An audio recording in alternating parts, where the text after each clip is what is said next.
시청자 여러분 안녕하십니까. 제주와 미래연구원 송창호입니다. 제주와 미래연구원과 한라일보의 공동기획 자금변화 제주를 바꾸다 토론 시간입니다. 시청자 여러분, 저희는 지난 방송에서 기후위기로 한라산과 바다에서 멸종위기에 놓인 구상나무와 상갱이 사례를 들여다보았습니다. 이번 시간에는 기후위기 관련 두 번째 토론으로 제주 농업에 닥친 현실과 나아가야 할 방향 그리고 전략에 대해서 집중 점검해 보겠습니다. 토론자 두 분을 모셨습니다. 먼저 송영원 제주특별자치도의회 의원님 나오셨습니다. 네, 안녕하십니까. 이어서 예전에는 감귤연구소 소장님이셨고 현재는 제주 한라대학교 환경원액과의 재직이신 최영훈 교수님 모셨습니다. 안녕하세요. 네, 안녕하십니까. 네. 자, 그러면 토론에 들어가기 전에 기본적인 문제에 대해서 좀 알아보겠습니다. 송영님부터요. 농업 부분에 제주에서 차지하는 제주 경제에 차지하는 비중은 얼마나 됩니까? 농업은 이제 제주뿐만 아니라 이제 국가의 기관 산업이죠. 그래서 그 비중이 높든 낮든 이제 국가와 지방 정부에서 이제 보호를 하고 육성을 해야 한다는 말씀을 먼저 드리겠고요. 그 제주 지역의 이제 산업 구조를 보면 1차 산업이 한 9% 정도, 2차 산업이 한 15% 정도, 그 다음에 3차 산업이 한 76% 정도로 이제 나타나고 있습니다. 2014년도에 12%를 차지했던 1차 산업 비중이 조금은 줄어들고 있습니다만 전국 평균 한 1.8%에 비해서 제주도가 한 5배 정도가 높은 편입니다. 그만큼 제주에서는 1차 산업 비중이 높다라 이제 말씀을 드릴 수 있고요. 2019년도에 제주 지역 내 총생산액이 한 20조쯤 됐을 겁니다. 그런데 1차 산업 부분의 지역 내 총생산이 4조에 가깝거든요. 그렇다 그러면 제주도에서는 1차 산업이 굉장히 중요한 부분을 차지하고 있다. 또 그리고 이제 무엇보다도 중요한 것은 1차 산업에서 유발되는 소득들이 고스란히 제주 지역 경제에 흘러 들어가고 있기 때문에 제주에서는 1차 산업 분야가 제주 경제를 이끌고 있다 해도 과언은 아닐 것입니다. 최 교수님, 네. 제주 지역 농민들의 어떤 생활 수준은 단지방 농민들에 비해서 어떻습니까? 제주 생활 수준은 거의 비슷하다고 보고, 특히 이제 감귤 하시는 그 남쪽, 우리 남원이라든지 이쪽 부분에 계시는 분들은 좀 육지부에 있는 농업 그 수준보다 좀 높다고 이렇게 봐집니다. 네. 그러면 기후위기에 관련해서 본격적으로 토론에 들어가 보도록 하겠습니다. 송 의원님. 네. 20년 정도 농사를 지어오셨고 지금도 농사를 짓고 계시죠? 농사를 짓고 있습니다. 네. 그러면은 최근 날씨가 따뜻해진 것뿐만이 아니라 집중호우에다가 태풍의 강도도 세지고 있습니다. 그렇죠. 실제로 느끼는 부분이 있을 건데 어떻습니까? 예, 그렇습니다. 저는 이제 집중호우나 이제 태풍, 우박, 돌풍들이 이제 자연재해가 이제 발생할 때마다 이제 가슴을 졸이게 됩니다. 그 이유는 왜냐하면 제가 지금 농업에 있는 심정을 그 어느 누구보다도 잘 나는 농민이기 때문입니다.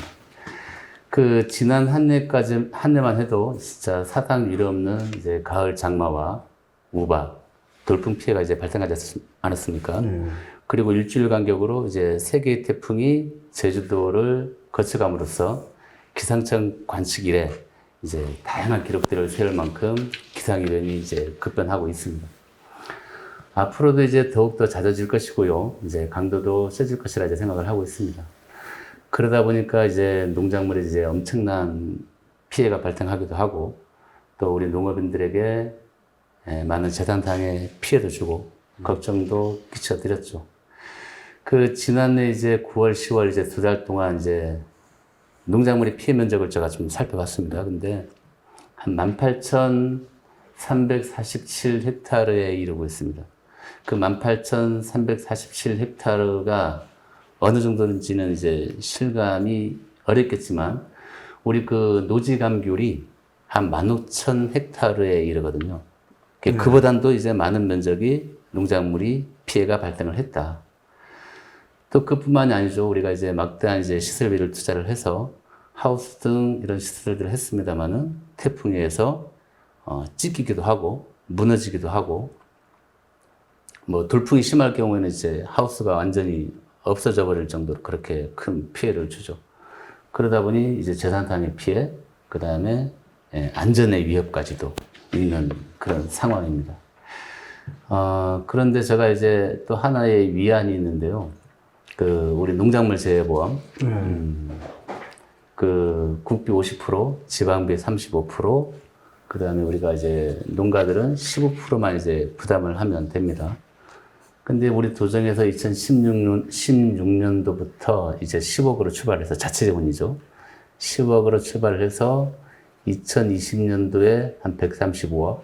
만약에 이제 3차 추경까지 한다 그러면 200억 정도가 될 것 같아요. 자체재원이.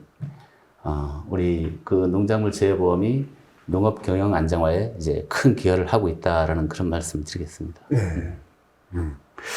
최 교수님, 이제 지금 교직에 오기 전까지는 농민들과 함께 좀 생활하고 또 농민들과 함께 오셨지 않습니까? 네, 그렇습니다. 그 최근 재해에 대해서 어떻게 생각하시나요? 재해 말씀. 예, 지금 최근 자연재해에 대해서는 어떻게 네, 생각하십니까? 저는 이제 주로 이제 감귤 쪽 부분을 많이 다루고 있어요. 그래서 감귤 쪽 부분의 재해에 대해서 저희들이 이제 한번 조사해 본 적이 있어요. 근데 그게 이제 사계절별로 저희들이 조사를 해봤습니다. 봄, 여름, 가을. 특히 이제 봄철에는 이제 예년에 틀려서 좀 이렇게 냉해가 오더라고요. 그 금년에 우리가 피부적으로 아주 실감을 할 정도거든요. 냉해가 오고 또 여름이 이제 문제가 되는데 여름 일수가 우선 커졌어요. 좀 길어졌습니다. 그리고 이제 여름에는 특히 이제 우리 감귤이라든지 우리 농작물 같은 경우는 이제 그 일소라든지 열과라든지 이런 것들이 이제 예년에 비해서 이제 많이 생기게 되고 이제 가을철로 되면서 예년에 비해서 장마가 길어져가지고 비가 많이 와요. 특히 이제 저희 조사해 보니까 9월 달에 비가 25일 정도가 비가 와버렸어요. 근데 실질적으로 보면 감귤 같은 경우는 이때가 가장 그 품질을 올리기 가장 그 중요한 시기인데 이때 비가 와가지고 결과적으로 그 당도 하락으로 인해서 우리 감귤값을 못 받게 됐어요. 그러니까 그게 결과적으로 우리 농민들한테 큰 손실이 오게 돼요. 그래서 이런 부분. 그리고 또 겨울이 좀 온난화된 것 같은데 또 한편으로는 갑작스럽게 온도가 떨어져가지고 갑자기 냉해가 와가지고 그러니까 동해죠 일종의 동해가 와가지고 이제 예를 들어서 나무가 이제 수집병 가서 걸렸다든지 그리고 여러 가지 다양한 그 우리 동해에 관련된 그런 것들이 이제 생겼습니다. 그래가지고 이런 부분에 대해서 상당히 그 감귤 쪽에서 이 재해에 직접적인 영향을 받았다. 이렇게 말씀드리겠습니다. 지난해의 경우에 그렇다는 거 아니겠습니까? 네네. 지난주 그 전에도 계속 몇 년에 이어서 계속 그렇습니다. 그러니까 봄, 여름, 가을, 겨울 이렇게 해서 피해가 그냥 다 구분되고 있다는 거죠. 계속 이렇게 오고 있습니다. 그래서 저희 같은 경우도 이제 기상청하고 이제 공동 연구한 적이 있습니다. 그 재해 관련돼서. 근데 기상청에서 이제 하는 얘기는 뭐냐면 이런 기후가 전 세계적인 똑같은 현상이고 계속적으로 아마 일회적으로 끝나는 게 아니고 계속적으로 오지 않겠냐 이렇게 지금 이제 보고 있더라고요. 그래서 굉장히 걱정을 많이 했습니다. 선생님 농사라는 게 아무리 본인이 잘해도 자연인 그렇죠. 뭐 하늘과 땅과 바람과 비 이런 도움이 없으면 안 되거든요. 그렇죠. 근데 여기에다 이제 고령화, 아까 자연재해가 있고 고령화, 인력 수급난, 인건비 급증비 있는데 이게 현실 아닙니까? 어떻습니까? 현장에서 이렇게 하시다 보면 어떻습니까? 네, 우리 현장에서는 진짜 피부로 느끼는데요. 우리 지금 코로나19로 인해서 우리 소상공인들, 우리 자영업자들 많이 힘들다고 이제 말씀들 하십니다. 근데 이제 뿐만 아니라 우리 농업인들도 이제 힘든 시간을 보내고 있죠. 우리 제주도 같은 경우에는 이제 70세 이상 고령농이 한 22%를 넘어서고 있는 시점입니다. 그래서 다른 지역보다 이제 인력난 수급에 이제 많은 어려움들이 있습니다. 그만큼 이제 수요는 많은데 공급이 뒷받침되지 못하다 보니까 이제 인건비는 폭증을 하게 되고 거기에다가 이제 코로나19로 인해서 외국인 근로자들이 들어오지 못하는 상황이지 않습니까? 엎친 데 덮친 상황이 됐죠. 어떤 농가는 이제 농업을 포기해야 되지 않을까라는 그런 고민을 하신 농가분들도 있습니다. 근데 그나마 이제 그 외국인 체류자에 대해서 이제 만료되는 외국인 체류자에 대해서 외국인 근로자에 대해서 지난 4월 14일부터 오는 12월 31일까지 한해서 1년을 연장을 해줬습니다. 그나마 다행인 거죠. 그리고 이제 제주도의 이제 농업 경영비가 이제 전국에서 가장 높습니다. 한 3,300만 원 정도 되는데,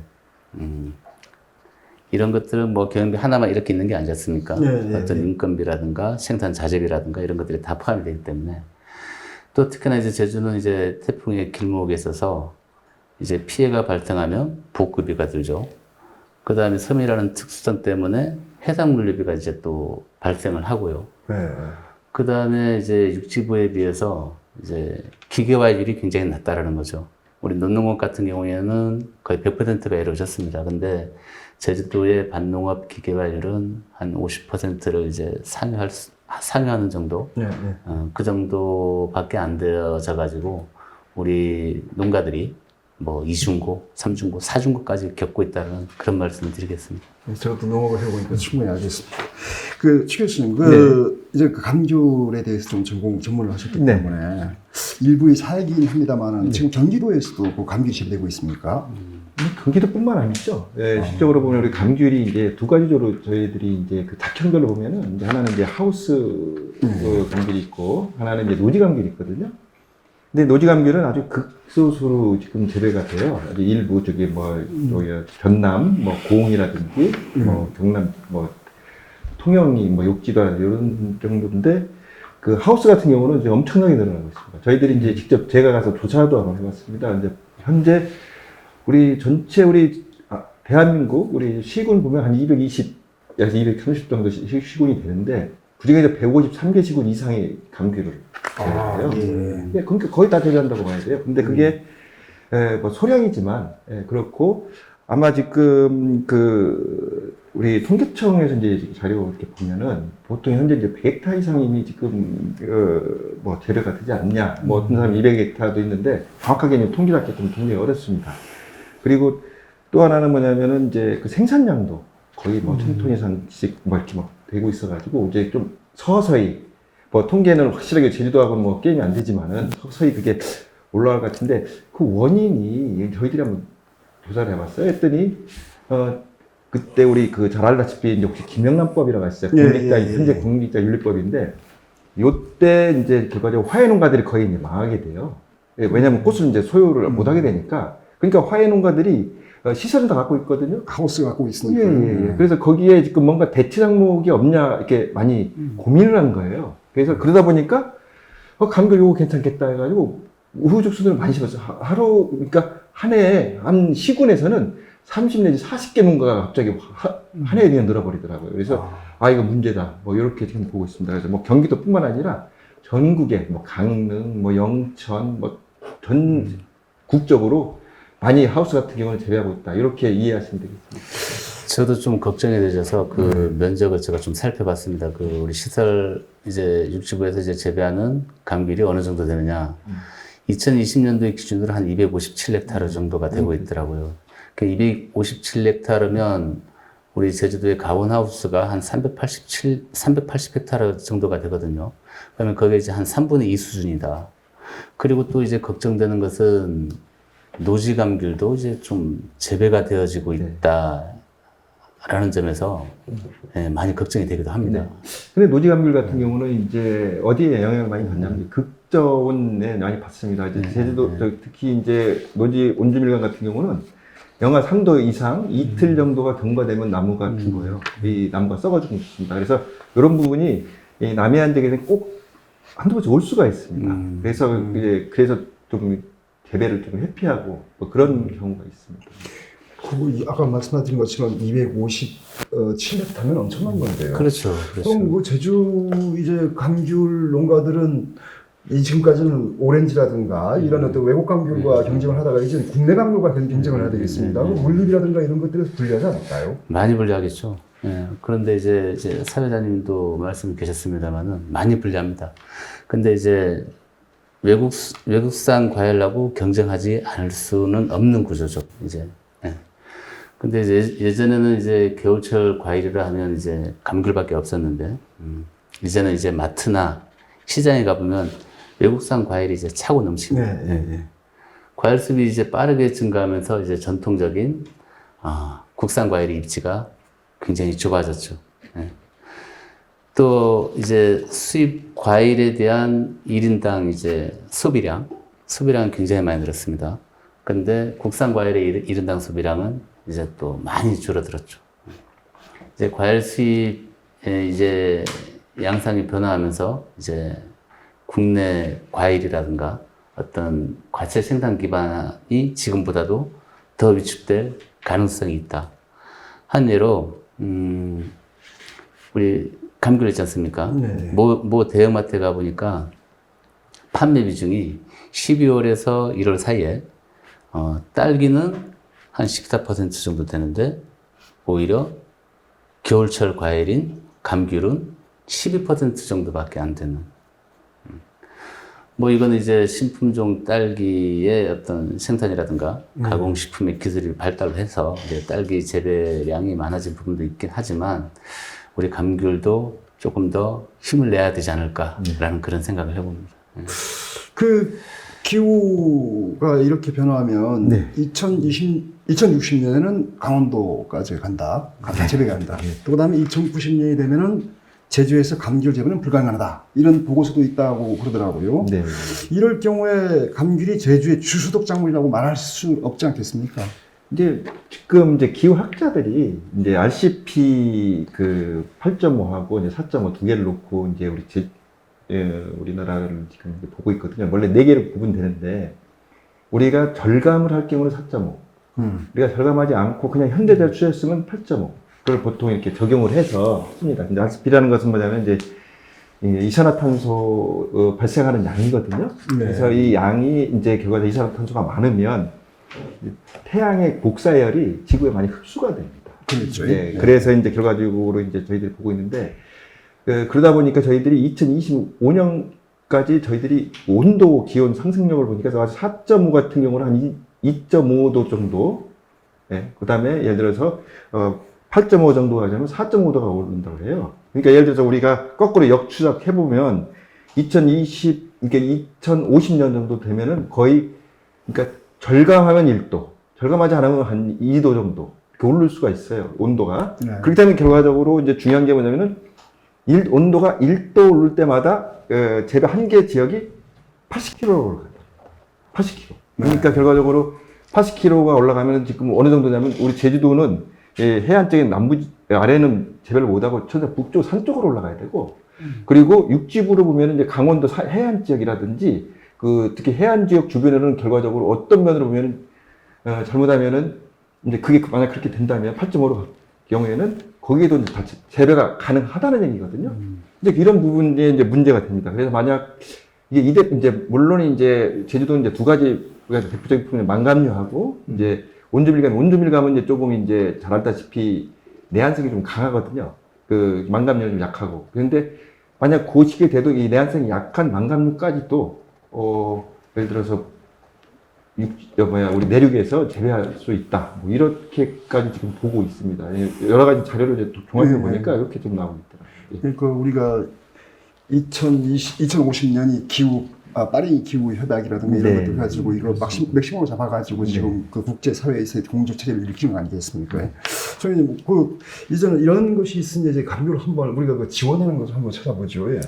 우리가 올해 감귤에 투자하는 산은 789억인가 이렇게 되죠. 그런데 이 정책이 그런데 정책은 지난해하고 다른 게 것이 없지 않습니까? 어떻습니까? 예, 이제는 우리 농가분들도 이제 감귤을 맛있게 만들어야 된다라는 고품질 감귤을 생산해야 된다는 그런 인식의 변화들을 많이들 하고 있습니다.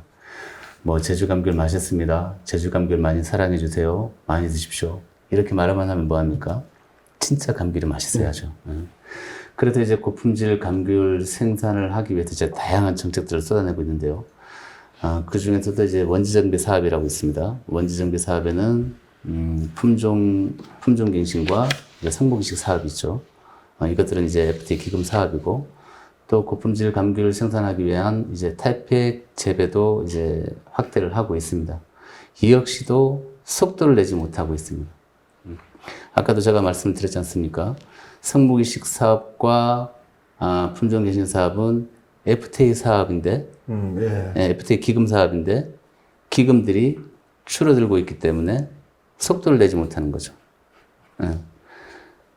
즉, 예산의 문제인 거죠. 그렇다고 그래서 이제 FTA 체결 등은 이제 국가의 시책 사업이지 않습니까? 그러면 범국가적인 차원에서 지원이 반드시 필요하다라고 저는 생각을 하는 거죠. 그럼 도의회 차원에서도 그런 것도 좀 문제가 해야 될 것 같습니다. 네, 어쨌든 이거는 제도 개선 사항도 있는 거고요. 네. 그 다음에 우리가 이제 제주도 내에서도 농림부에다가 이제 많은 건의를 하고 있기는 있습니다만 아직까지도 FTA 기금 사업은 계속적으로 줄어들고 있는 상황이죠. 그래서 이제 시장의 폭이 이제 더 확대될 것으로 이제 예상되기 때문에 FTA 기금 사업은 더 확대돼야 된다. 아니 돈이 투자되거나 이런 정책이 한건 문제가 아닌데 제가 말씀드리는 말은 지난해 했던 정책과 올해 했던 정책과 내년의 정책들이 거의 비슷하다는 거죠. 네. 그래서 좀 이걸 어떤 다른 방법이 없을까 이런 거죠. 그 농업이라는 부분이 이제 한꺼번에 이제 확 바뀌기는 그렇죠. 확 바뀌기는 힘들지 않습니까? 그러면 감귤을 예를 들어서 제가 이제 말씀을 드린 건데 네. 원지 정비 사업도 우리 기술원에서 이제 만들어낸 거죠. 이건 기술원의 진짜 좋은 작품이라고 생각을 하는데 여기에서 조금씩 단계별로 밟아 나가자라는 그런 말씀을 드리는 거죠. 네. 최 교수님, 감귤 전공하셨지만 네. 감귤뿐만 아니라 농업 전반에 걸쳐 대대적인 손실이 시급하지 않습니까 지금? 네. 이런 기후가 이렇게 변하고 있고 네. 기후 위기가 닥쳐오게 하면 네.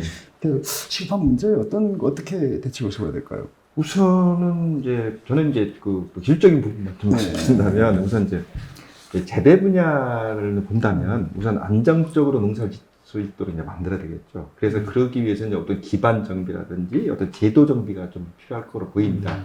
뭐 정책을 뭐 제대로 세운다든지 뭐 이런 부분들. 그다음에 특히 농경지 중에서 농경지는 이제 직접 기상재해라든지 여기 직접적으로 피해를 보는 지역이거든요. 여기엔 누가 존재합니까? 우리 농업인들이 존재하거든요. 네, 그렇죠. 우선 그리고 농업인 중에서 요즘 해보시면 전부 다 고령 농업인들이에요. 큰일 났습니다. 그래서 이 고령 농업인들이 편하게 농사를 질 수 있도록 우선 인프라를 아까 송 의원님도 말씀하셨지만 인프라를 우선 빨리빨리 만들어줘야 됩니다. 그리고 제주의 취약점은 우선 또 물류비 아까 말씀하셨죠. 물류비예요. 그래서 물류비에 대한 좀 지속적인 좀 지원을 국가 단위로 좀 해줬으면 좋겠다. 뭐 이런 게 뭐 저의 우선 개인적인 생각이고요. 또 하나는 유통 분야입니다. 이 유통 분야는 이제 우선은 저희들이 빨리 대응을 해야 되는데 우선은 성정 제주라는 어떤 브랜드 가치를 좀 이제는 홍보를 좀 적극적으로 대적을 할 필요가 있다. 뭐 이런 부분이 되고요. 또한 신선 농산물의 유통기지를 좀 이렇게 설립을 해서 뭔가 지금 이렇게 뭐 남아돌고 이런 거를 없이 좀 이렇게 좀 제대로 된 어떤 프레스 팩토리라고 합니다. 이제 식물 공장. 네. 그러니까 우리 네. 채소 공장이라든지 뭐 이런 거를 해서 좀 주년으로 좀 계속적으로 우리 특히 이제 우리 큰 대기업들 있지 않습니까? 라든지 특히 이제 외식업체라든지 이런 데 좀 공급해 줄 수 있도록 좀 만들었으면 좋겠다라는 거고 지금 이제 팬데믹 코로나 때문에 이제 많이 이제 관광객들이 이제 들어오지 못하고 있지 않습니까? 들어오지 못하는데, 거의 얼마 전부터 이제 요게 이제 풀리면서 갑작스럽게 늘어나고 있었어요. 그러고 보니까 옛날에는 보통 1,000만까지 늘어났다고 합니다.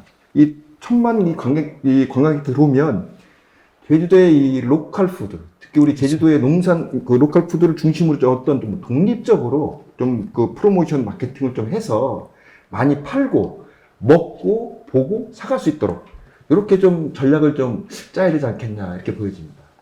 손 의원님도 한 말씀 해주시죠. 저도 이제 교수님의 의견에 동의를 하고요. 그 다음에 감귤은 이제 무엇보다도 이제 고품질 감귤을 생산을 해야 되는 것이고요. 그 다음에 농업에 있어서 이제 생산과 유통과 이제 판매가 있다 그러면, 생산에 있어서 문제는 인력 수급의 문제가 있을 거고요. 그 다음에 유통의 부분에 대해서는 물류비 문제. 그 다음에 이제 판매는 어떻게 해서 우리 안정적으로 판로를 구축할 것인가에 대해서 이제 많은 고민도 하게 되고, 아까 우리 최 교수님 말씀하신 대로 로컬 푸드를 통해서 우리의 안전하고 건강한 먹거리 체계를 만드는 것도 또 하나의 방법이지 않을까라는 생각을 해봅니다. 그럼 우리가 기후 위기에서 제주 농업은 과연 준비를 어떻게 하고 있는지 이거에 대해서 우리 좀 점검해 보죠. 지금 앞으로는 최 교수님, 기후 위기 속에서 감기를 위해 어떤 작물들이 논의될 수 있을까요? 지금 이제 열대 채소나 열대 과일이 이제 논의가 되고 있거든요. 지금 육지부에서도 이제 아까도 말씀드렸다시피 공직자 윤리법이 되면서 이제 하우스 같은 거 생기게 되니까 거기에 특별하게 이제 그 관심 있는 사람들이 있어요. 특히 열대 채소나 과일에. 그게 갑자기 이렇게 우후죽순으로 늘어나게 됐거든요. 근데 실질적으로 보면은 이분들이 지금 광주나 이런 데서 이제 있던 분들이 그냥 문을 다 닫아요. 이제 못 닫는다고 해가지고. 그 이유가 뭐냐면 잘 알다시피 저희들이 연료비 계산을 하니까 우리 제주도가 그쪽 지역에서 쓰는 연료비에 비해서 한 3분의 1 정도밖에 안 됩니다. 그러니까 어떤 부분으로 보면 제주도가 굉장히 그런 것을 전진기지화 시킬 수 있다는 얘기가 되거든요. 특히 이제 우리 열대 작물 중에 채소하고 이제 그 과실인데 채소는 이제 우리가 이제 뭐 간단히 말씀드리면 뭐 인디안 시금치라든지 뭐 차요태, 뭐 오크라, 뭐 그린 빠빠이, 마디초코 이런 것들 정도가 지금 제주도에서 지금 이렇게 논의가 되고 이제 보고 있고요. 과일은 이제 망고라든지 바나나, 패션프루트, 뭐 체리, 매플망고, 블랙커런트 뭐 이런 것들이 지금 이제 논의가 되고 있는데 이제 혹시 그 채소 그 인디안 아까 시금치라는 말씀드렸지 않습니까? 우리 설명 들었고 혹시 먹는 방법 아세요? 모릅니다. 예. 바로 그겁니다. 들어보기도 처음 들어요. 네. 만약 이제 이런 게 자꾸 논의가 되고 한다면 실질적으로 보면 여기에 대한 먹는 방법부터 시작해 전체적으로 우리 제주도에서 이렇게 생산되는 이런 것들이 좀 이렇게 제대로 먹을 수 있게끔 홍보라든지 이런 것들이 필요한 것이 아닌가 이렇게 좀 보고 있습니다. 그 아열대 작물 재배에 대해서는 어떻게 생각하십니까? 이렇게 말씀 이렇게 하시네요. 예, 우리 농가들도 한번 해보고 싶다는 생각들은 많이 하실 겁니다. 근데 이제 하나 이제 현실적으로 이제 부딪히게 된다면 어떤 작물을 재배할 것인지 또 그 작물에 대한 그렇죠. 작물. 네. 그렇죠. 네. 그 다음에 그 작물에 대한 재배 기술은 갖고 있는지 또 이제 막대한 시설비를 투자해 놓고 이게 과연 돈이 될지 돈이 돼야 농사도 짓는 거 아닙니까? 그런 고민들에 부딪히게 될 거고요. 이제 감귤을 대체해서 이제 작물을 대체 작물이다 이렇게 말씀드리기는 조금 이제 어려운 상황이 있겠지만 그나마 아까 이제 최 교수님도 이제 말씀 계셨습니다만은 키위 정도는 조금 그래도 안정적이지 않을까라는 그런 생각을 해보는 거죠. 네. 저희들도 한번 이제 그런 부분을 생각을 해봤는데요. 이제 나열대 과실류 중에 뭐 올리브 같은 것도 참 괜찮더라고요. 그래서 올리브가 우리 제주도의 기후에 좀 맞아요. 그래서 그리고 또 올리브가 그 가공용이나 이렇게 오일로 참 괜찮은 소질이 괜찮습니다. 그리고 또 만약에 이제 육지구나 이렇게 있는 사람들이 만약 뭐 셰프나 이런 사람들 그래서 직접 우리 제주에 만약 그걸 가져갈 수 있는 체계만 된다면 올리브도 한번 고민해볼 필요가 있지 않나 보고 있습니다. 하여튼 장기적으로 이런 건 고민하기는 해야죠. 네. 그리고 그 승효님, 네. 그 아까 말씀하신 것 중에 조금 덜 말씀하신 게 있어서 하우스로 열대 과일은 하우스 재배해야 되잖아요. 그렇죠. 그러면 하우스 시설은 가온까지 해야 되지 않습니까? 가온은 해야 되죠. 그러면 연료비 부담도 상당히 부담스러울 것 같아요. 그러니까. 네, 그렇죠. 제가 한 예를 들어볼까요? 아까 이제 키위 나왔지 않습니까? 키위 참다리의 경우, 이제 300평당 생산비가 한 600만 원 정도 듭니다. 근데 총 수입은 한 1000만 원 정도 돼요. 근데 이제 키위 같은 경우에는 이제 비가림이나 보조가온을 합니다. 그러면 이제 난방비가 그렇게 많이 들어가지 않아요. 한 15만 원 정도 이제 들어가는 걸로 나왔더라고요.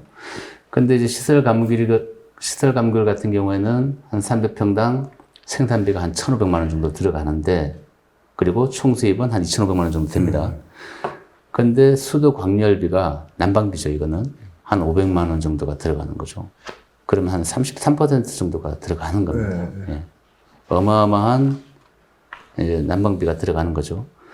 근데 이제 우리가 고민해야 될 게 뭐냐면, 이러한 막대한 시설비와 난방비까지 들더라도 이제 수익만 발생해주면 돈만 되면 하죠.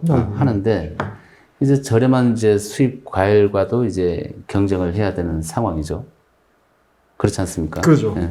또 재배 기술도 확보가 되어져 있지 않은 상황이죠. 그렇다 그러면 이제 감귤을 대체할 수 있는 열대 과일은 과연 뭘까라는 고민들에 이제 부딪히게 되는 거죠. 예. 그러니까 돈이 된다고 그러고 돈이 많이 되면 또 수입도 그런 것도 되지 않을까요? 그런 것들이 좀 보이거든요. 또 제가 또 하나 이제 걱정되는 건 뭐냐면, 걱정이 아니라 이제 농정에 대해서 좀 비판하고 싶은 건데, 아까 FTA 이제 말씀드렸지 않습니까? FTA 체결을 할 때 이제 열대나 아열대 과수의 이제 수입에 대해서는 이제 국내 재배 면적이 그때는 굉장히 미미했지 않습니까?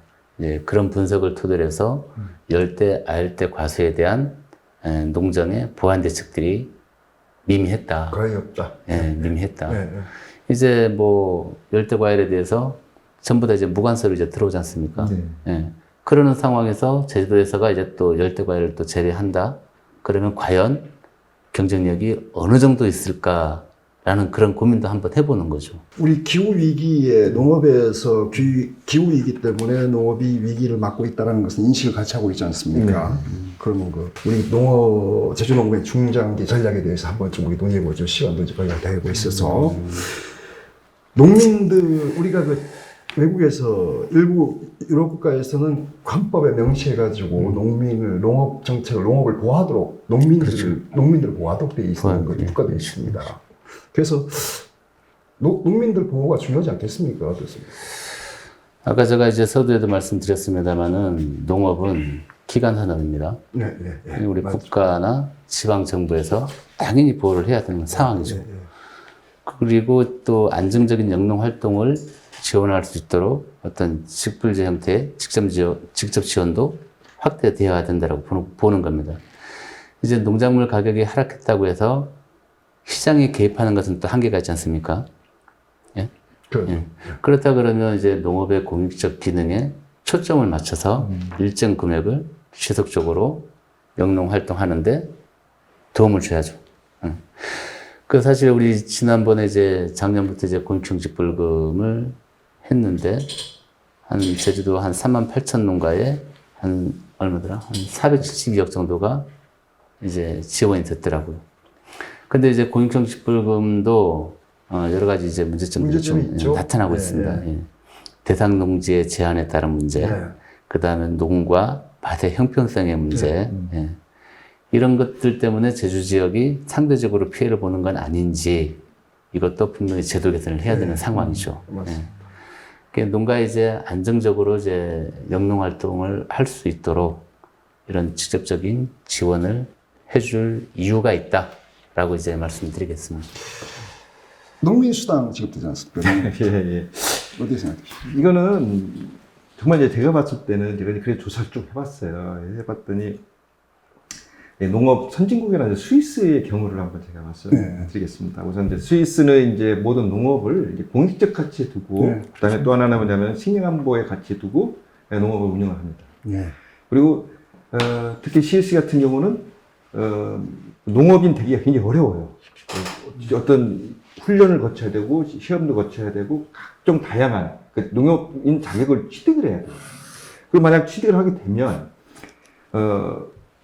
우리 농업인들한테는 다른 직업 종사자처럼 65세가 되지 않습니까?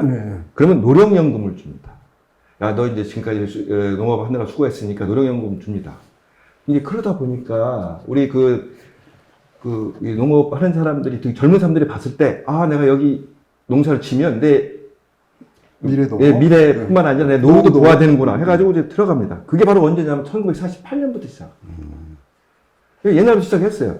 근데 솔직히 말해서 우리 같은 경우는 좀 많이 늦은 거거든요. 거기서 이제 조금 주면서도 그것도 생색을 많이 내면서 하는 거 이렇게 보면서 좀 선진국이 하는 거를 그러니까 우리나라 농업 정책은 어떤 면으로 보면은 좀 이런 부분이 좀 있어요. 그러니까 우리나라가 이제 경공업이라든지 이제 중공업이 이제 하면서 어떤 면으로 보면 농업을 어떤 면으로 착취한 부분이 좀 있어요. 그러니까 인력이 뺏긴다든지 그렇게 했으면 지금 어느 정도 이제 먹고 사는 만큼 됐으면 선진국 됐으면 이제 거기에 대한 인프라든지 거기에 대한 이익을 이제 농업인한테 돈을 줘야 되지 않겠습니까? 이제 그런 시점이거든요. 그렇죠. 이제 인제에서 이제 기후 변화가 와가지고 하는 걸 가지고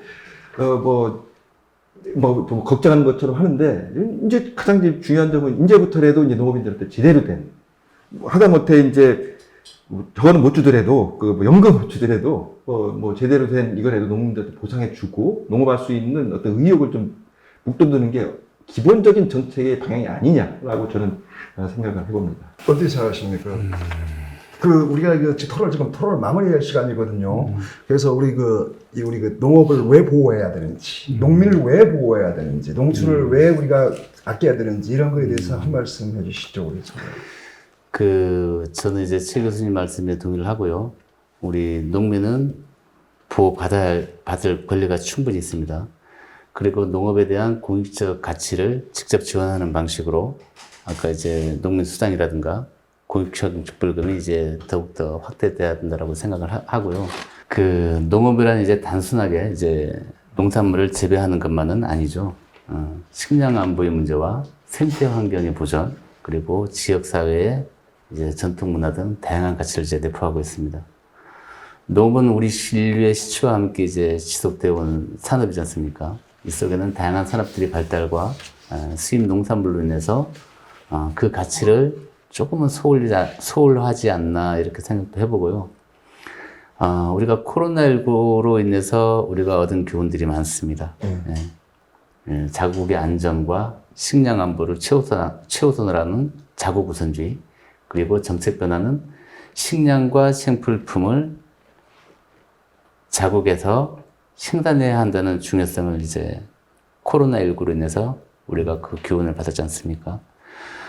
우리가 농업과 이제 농업인에 대한 접근은 단순하게 산업적 관점이 아니라 국가 안보와 다양한 가치를 내포한 산업으로 바라봐야 된다고 생각을 합니다.